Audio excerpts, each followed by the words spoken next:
I'm called K. Boma Langmia. K. Boma Langmia. K. Boma means that when war is coming, I received with my left hand. And Langmia means I've been surrounded by friends and foes. This is a name that was given to me by my father in Cameroon, where I was born. The Portuguese call it Cameroon, but we call it Ambas Bay. So I studied in the United States, media communication, so I'm a professor there in the Department of Communication Studies. I'm the head of department, and I'm also an author. I've published a number of books in the field of communication. And my interest is mostly on what Ngugi used to call the decolonization of the mind of the people, from a communication point of view and from a philosophical point of view. So I have about 18 books that I've published. This is briefly what I can say about myself for now. I came across Ngugi wa Thiong'o's Decolonization of the Mind when I was still in high school. Then I watched Ali Mazrui Triple Heritage of Africa, and I noticed that there was a problem of communication, telling our own stories. Knowing that mankind grew out of Cameroon, I wanted that I should be knee-deep in the field of communication in order to channel to the rest of the world what we really should be called and what we should be telling the world what we are really are. Because if mankind started in Africa, and if Sheikh Anta Diop says no nation can ever develop by using the language of another nation, it means that we in Africa have to create our own language in the form of communication in order to baptize the world so that they go through what I call the baptism of fire to really know who we are, that we are people of history, and that history was not with the arrival of the Europeans in Africa. Before going to America, I went to Germany. I went to the film school in Germany when I left Cameroon. And then when my wife came there, she didn't like the level of racism that was in Germany. And so migrated to the United States of America and said, you have to follow me there because you're my husband. So I came there, and of course I went to the university at Howard University, studied communication, got a PhD, and then went to Bowie State University, and then was made professor at that very Howard University. So I noticed that I was in the midst of people who probably value me more because they were African Americans, they were Caribbean Americans, they were Africans. So I knew that this is a place that I could belong. True, there was racism, but it was subtle. It was not overt like I saw in Europe. So that's why when I was studying at Howard University, I was at peace with myself because I could see people who think and act like me. The professors were black like me, both Africans and African Americans. So I felt comfortable.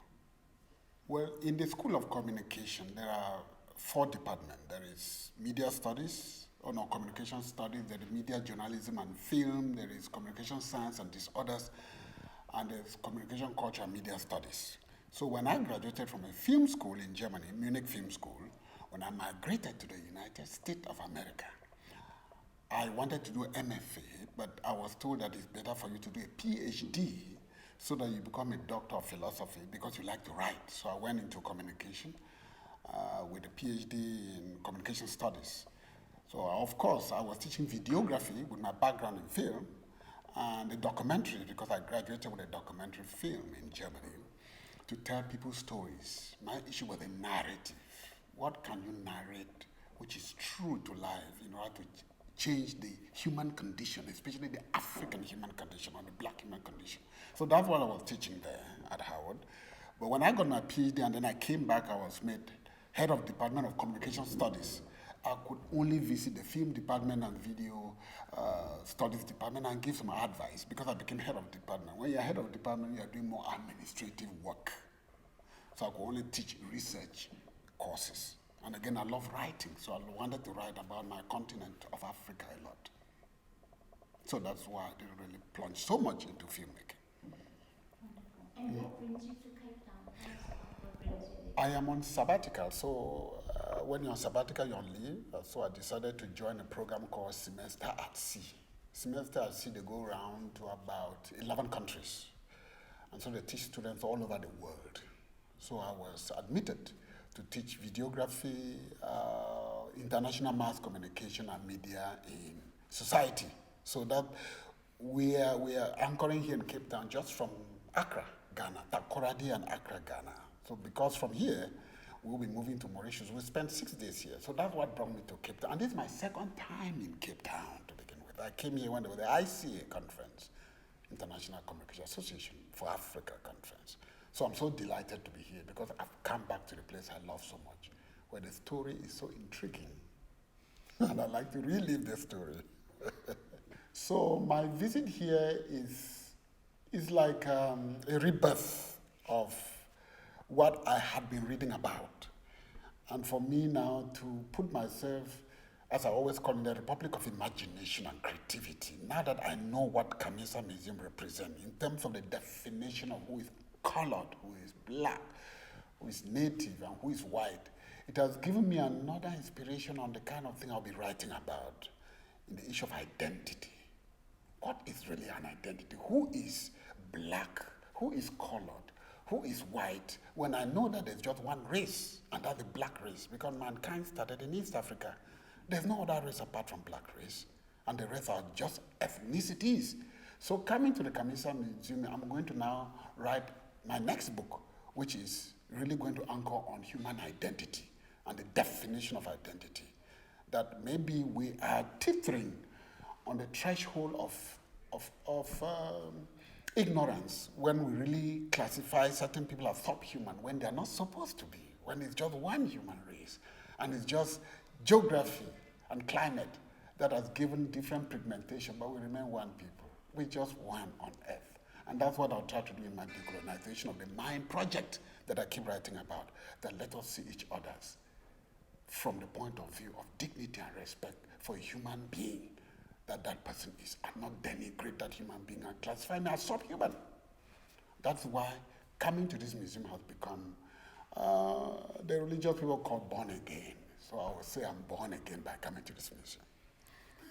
And one last thing, can you just tell us about when you were introduced to the first room of the exhibition, that installation, who do you think you are? Give us some of your insights about Yeah, I said that I saw myself like somebody who belongs to all those classifications, because I don't classify myself from the point of view of pigmentation, whether white or black. I see myself as a human creature, different from the animal kingdom. So when I see the classification that there is black, there is color, there is white, I don't want to identify with that because we are one. And my colleagues are white. I have colleagues that I tell them, look, there's just one. You are black. Even though you have a white skin, you are black because you all came from Africa. And it's just geography that has changed your pigmentation. We are all the same. One eyes, two hands, the same lips. We eat the same thing. We use the same medicine. For heaven's sake, let us just come together and really put our mindset to the fact that we all human beings, regardless of who they are, they just want dignity and self-respect, not classification for denigration and for putting human beings to shame for where they belong, when they don't belong that way, according to my own view of the world and the view of so many people. What are some of the tools or practices that you use to decolonize the mind, apart from your writing? Yes, I'm also involved in workshops. I'm also involved in seminars. I'm also involved in speaking engagement. I'm being hired more often than in the United States in some universities to come and talk, especially about my black communication theory book that I write about, and the decolonization and de-westernization and de-brainwashing of the human creature. And that we should forget about all this issue about racism, because racism is just a socio-cultural concept and has nothing to do with biology and content of the human being that we think about. So that's what I talk about. So I don't only write, I also talk about. And whether you like it or not, I used to be an actor on Cameroon television. So I also use that skill that I have to also promote the idea of unity to everyone on earth. So it's not just writing, I also go about talking. Well, we're very sad to see that we only have this little bit of time with you, but we'd like to continue to connect with you. And where to next? After you leave Cape Town? Yeah, when we leave Cape Town, we are off to Mauritius, and from Mauritius to India. And then from India, we go to Vietnam, Hong Kong, and then Thailand. From Thailand, I fly back to Washington, D.C. And are your students actually filming? Are they documenting? Yeah, my students are doing a film festival on a ship from the courses that I'm teaching. And they did a 60-second video on life on the ship, which was a contest to select the best for Instagram campaign to recruit more students for semester at sea. You need to have seen it. It was beautifully done. Everybody gave them standing ovation. Now they're on 10-minute film festival on the landmarks from all the various countries that we are visiting.